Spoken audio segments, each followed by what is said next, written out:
Hello, everybody. This is Darshana Avila, and today is the 22nd day of Power to the P. It's also a bit of a recap from what was going on the 21st day of this journey because I did not record a video blog to you that day.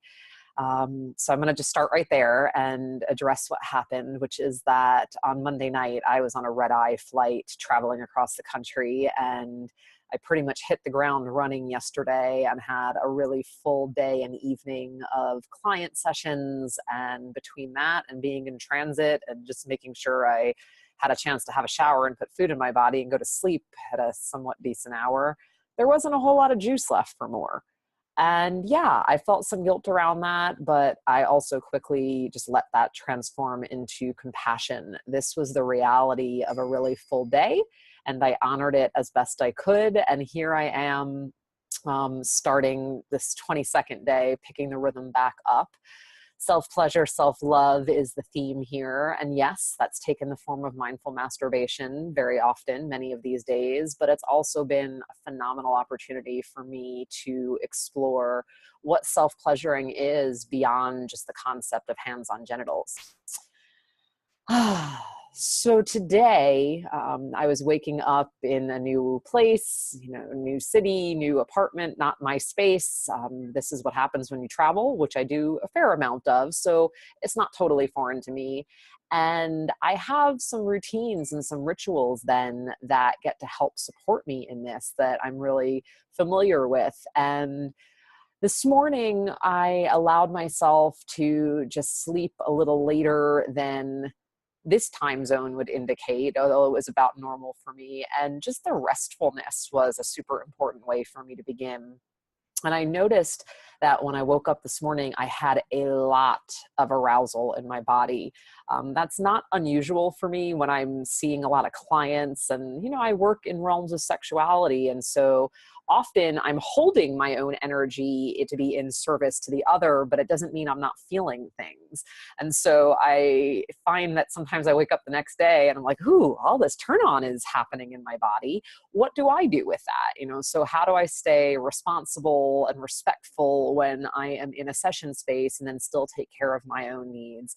And so what I did this morning was give myself a really rockin' orgasm, like I needed at that peak release type of orgasm. And so I focused on clitoral stimulation, and I focused on some fantasy and visual stimulation, and I just let myself have that particular thing that I wanted. And then I let that same energy just kind of like infuse the whole of my experience, just laid there afterwards for several moments and really had that delicious integration of feeling the ripples, the waves of energy pulse through my body, and then took me to a yoga class, rode those waves onto the mat and into the flow. And it was a really beautiful experience. So not a ton of detail there today. That was the story. What I really would like to speak to is about the experience that I'm having holding space for others and being a witness to other people as they connect to their own erotic impulse and energy and the beauty of that. When I was having a phone conversation with a potential client around some masturbation coaching earlier today. And I want to just emphasize that there is a tremendous learning and a tremendous healing potential available to us in taking these practices out of this secretive, furtive shadow realm that masturbation and self-pleasure in general have pretty much always been held in our culture and society. When I say always, there was a time, there were ancient cultures where this was not a shameful or secretive thing, and it was considered an act of devotion and reverence. It was considered worship and prayer. It was an offering to cultivate your own pleasure and your sexual energy, and then to share it with others, to share it back with the earth.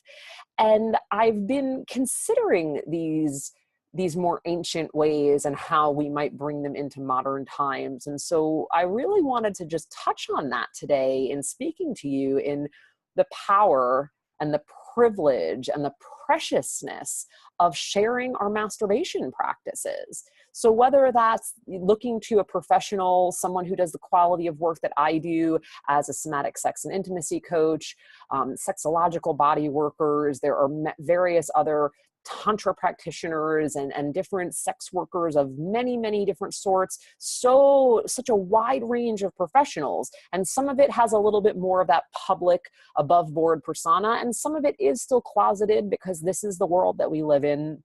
But whomever you might seek out, or if not a professional, perhaps somebody in your own life, a lover, a partner, a trusted friend, this can be someone that you are engaging with romantically or not, but to consider what it might be like to share your practices, meaning to do them in the same space, to be witnessed, to have somebody hold a space for you while you connect to your own erotic impulse, to receive some constructive feedback, maybe to introduce new ideas, new techniques around how you breathe and how you move.